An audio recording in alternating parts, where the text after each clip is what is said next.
Donc, on va maintenant étudier l'option de transférer. Vous voyez, c'est important d'économiser aussi. Quand vous travaillez, vous recevez l'argent, vous avez des revenus, c'est important d'économiser. Donc, il faut avoir donc peut-être 1, 2, 3 comptes auxquels vous virez certaines sommes dans ce compte pour des raisons de précaution. Voilà.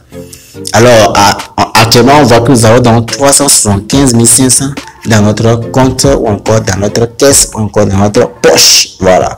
Maintenant, nous voulons donc virer, puisqu'il y a l'option transférer. Donc, comme nous avons un compte, on suppose que vous avez un compte bancaire à Ecobank, à Orabank, à Coris Baraka, ainsi de suite. D'accord? Donc, ici, notre second compte, ici, c'est RDS Bank Test. Vous allez voir que dans RDS Bank Test, le solde est 0 francs. Est-ce que vous voyez? Maintenant, on va transférer l'argent de notre poche ou encore de notre caisse pour aller donc dans notre compte. On suppose dans ce cas que vous êtes parti à la banque pour faire versement dans le compte ou encore virement dans le compte bancaire. D'accord? Alors pour ce faire, on va arriver dans l'option RDS Portefeuille Test. On va donc cliquer sur transférer. Et transférer vous demande dans le montant, on met 200 000. Voilà. Maintenant on dit 2.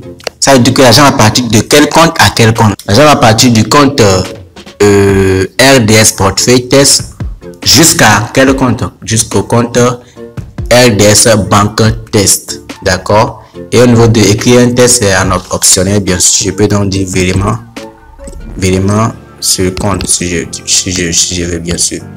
Virement sur le compte, donc j'ai viré 200 000 dans ma caisse vers mon compte bancaire et je clique sur transférer. Et est-ce que vous voyez?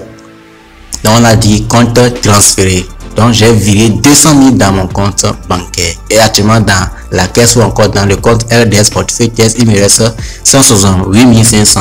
On suppose que c'est l'argent que je vais dépenser dans le mois. Très bien. Vous voyez? C'est vraiment intéressant. Maintenant on va aller dans RDS Banque pour voir si l'argent est parti effectivement. On va dans RDS Bank Test, on voit que on a reçu 200 000 dans notre compte et notre solde de banque est à 200 000 francs. Voyez un peu. C'est vraiment intéressant. Très intéressant de pouvoir faire le suivi. Ok. Maintenant, on va être dans RDS Portefeuille Test toujours.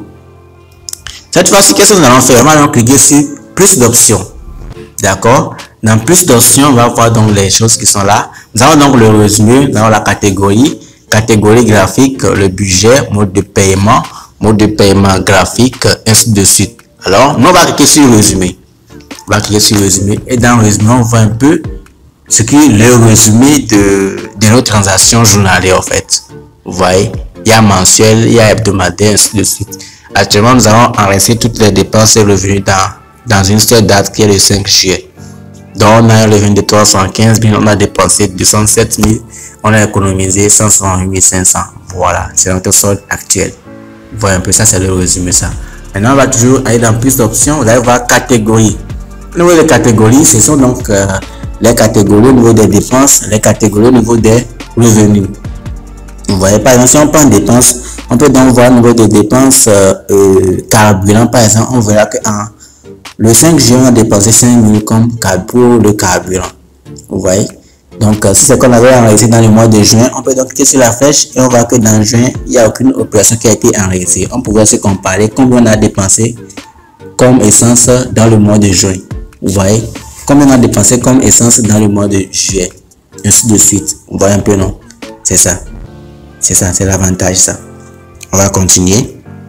Maintenant, au niveau des revenus également, on peut donc voir au niveau des affaires combien j'ai eu comme revenu dans ce mois, 75 000 dans le mois passé, et puis vous faites donc des comparaisons.